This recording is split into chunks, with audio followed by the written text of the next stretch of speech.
আসসালামু আলাইকুম ভিউয়ার্স, আশা করি সবাই ভালো আছেন, সুস্থ আছেন। আজকে সেফোটিল প্লাস সিরাপটি নিয়ে এসেছি। এই কন্টেইনারের মধ্যে পাউডার আছে এবং এইটাকে সাসপেনশনে তৈরি করে নিতে হবে। আমার চ্যানেলে আরেকটা ভিডিও আছে যেটা দেখলে আপনারা বুঝতে পারবেন স্টেপ বাই স্টেপ কিভাবে পাউডার থেকে সাসপেনশনে সেফোটিল প্লাস সিরাপটি তৈরি করা যায়। এই কন্টেইনারের মধ্যে 70 ml ওষুধ আছে। যে কোনো ওষুধ কেনার আগে অবশ্যই ম্যানুফ্যাকচারিং এবং এক্সপায়ারি ডেট দেখে নেবেন। এইটার বর্তমান বাজার মূল্য হচ্ছে 285 টাকা এবং এটা স্কোয়ার ফার্মাসিউটিক্যালস লিমিটেড ম্যানুফ্যাকচার করেছেন।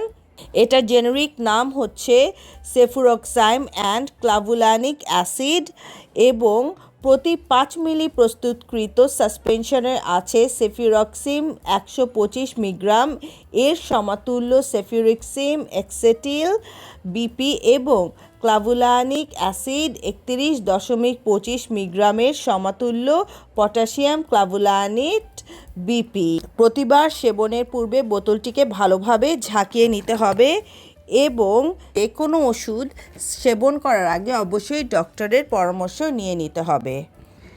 এটি সংবেদনশীল ব্যাকটেরিয়া দ্বারা সৃষ্ট সংক্রমণের চিকিৎসায় নির্দেশিত, যেমন pharyngitis, tonsillitis, acute bacterial otitis media, acute bacterial maxillary sinusitis, chronic ব্রঙ্কাইটিসের তীব্র সংক্রমণ এবং তীব্র ব্রঙ্কাইটিসের আনুষঙ্গিক সংক্রমণ, ত্বক ও ত্বকীয় কলার অজটিল সংক্রমণ, অজটিল মূত্রতন্ত্রের সংক্রমণ, অজটিল gonorrhoea, Lyme disease, septicaemia, meningitis, switch therapy.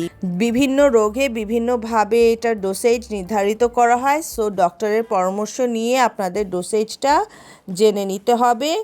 এইটা কিছু পার্শ্ব প্রতিক্রিয়া আছে, যেমন ডায়রিয়া, বমি বমি ভাব, বমি, এসটি, এএলটি, এলডিএইচ ইত্যাদি, সাময়িক বৃদ্ধি এবং ইউসিনোফিলিয়া। এছাড়া অন্যান্য পার্শ্ব প্রতিক্রিয়ার মধ্যে আছে পেট ব্যথা, পেট সংকোচন, ফ্ল্যাটুলেন্স, হজমের সমস্যা, মাথা ব্যথা, ভ্যাজাইনাইটিস, র্যাশ, চুলকানি, ডিসইউরিয়া, নিদ্রাহীনতা, পিপাসা, ক্ষুধামন্দা ইত্যাদি।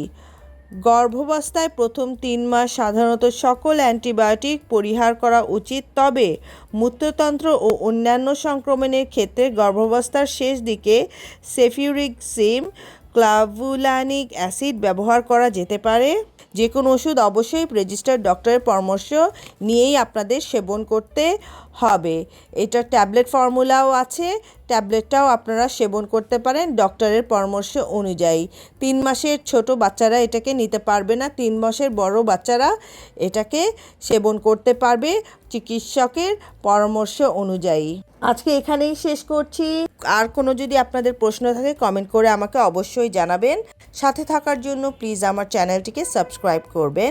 আসসালামু আলাইকুম।